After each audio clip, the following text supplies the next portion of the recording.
Hello everybody. Well, today I'm at the ATU and doing some work, just wiring in the power. I've got the RF cable to go in from the transmitter, which is in the cabin. So I've situated it at the moment during this warm weather on the back of a cabin in the very back part of my land.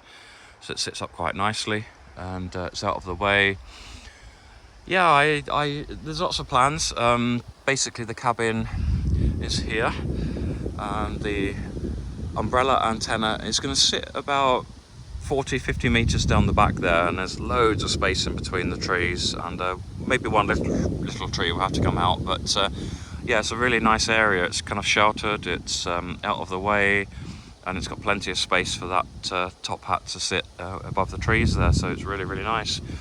So in the other part of the land at the very back is going to be the mast, hoping for a 30-meter mast, if not more, and that will be set up at the back to take advantage of that direction into the marsh for the longer antenna.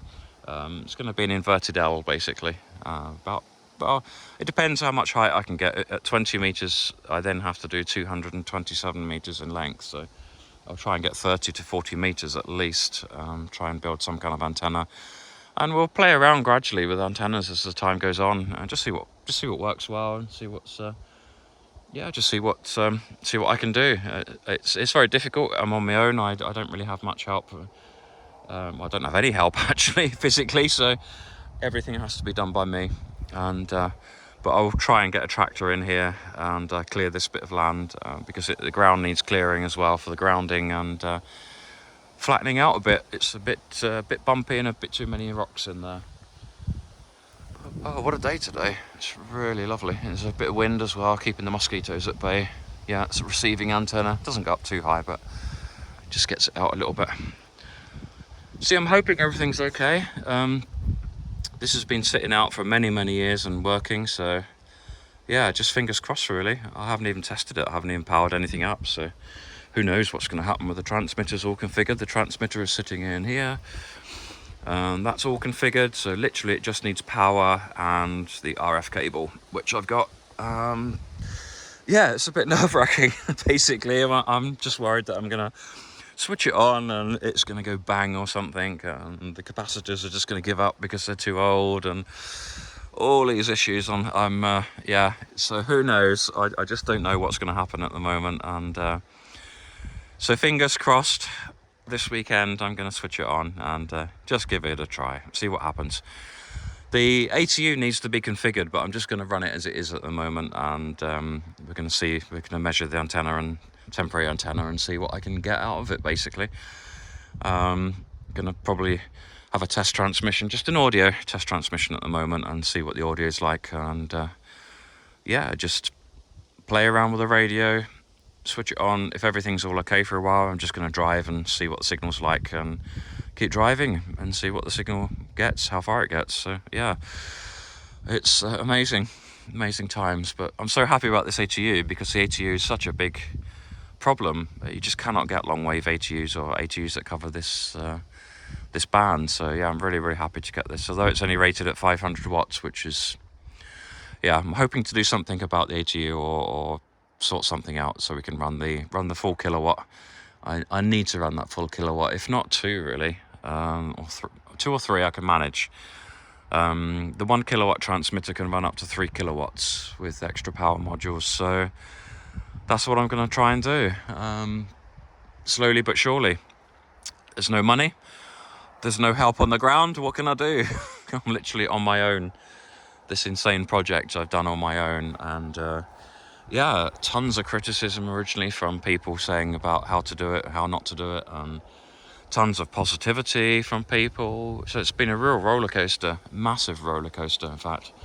And sometimes I've been a bit depressed about how things have gone, very fed up with false promises from people as well, kind of all sorts of things. There's all sorts of emotions go into it, and yeah, it's just been this endless crazy push to achieve this. So I kind of feel at the moment that I'm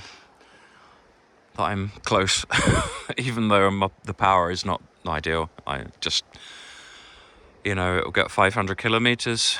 The beacon transmitter has been heard up to 1,000 kilometers, and to be honest, I've heard 500 watt beacons all the way from Canada and Alaska, so wintertime I don't see it much of a problem for DXs. May be able to copy the station, won't be able to listen to it properly, but be able to copy it at least, and we'll see where we go. Hopefully we can run the kilowatt in winter, and that's what I'm really hoping to get to that point where we run more power. But yeah, that's the update. Sorry for the waffle.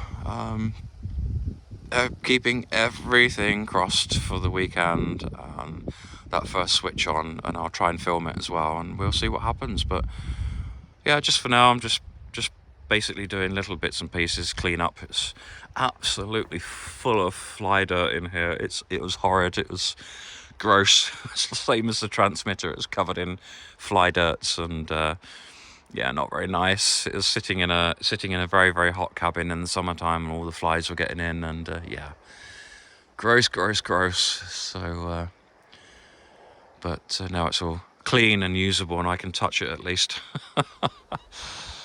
Anyway, beautiful day here. I'm gonna go and grab a cup of tea or something and carry on with this lazy attempt at work. I'm probably the most laziest person. It takes me ages to do things, but sometimes when you've got family life and work, you just want to chill a bit and take it easy. That's it for now, everybody. Take care, and I will let you know what happens at the weekend.